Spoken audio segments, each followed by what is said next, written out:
Hey guys, this is how to fix Instacart app not working. So guys, watch till the end as I discuss multiple solutions. And for Apple users, I will show a step-by-step guide on the left side.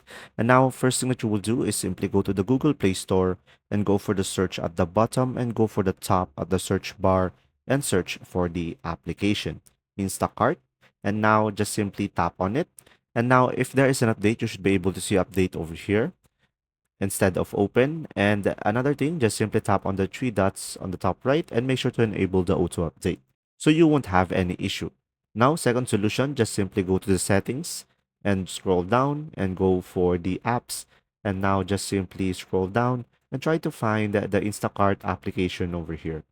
And after that, just simply tap on it and just simply go for storage and tap on clear cache at the bottom.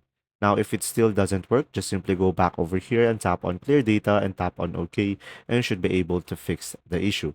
Now, the third solution, just simply hold the application and tap on uninstall and OK. And after that, just simply go back to the Google Play Store and reinstall it back again into your device, and you should be able to fix the issue. Now, guys, if you still have issues with the app, just simply comment down below and I will do my best to help you out. See ya!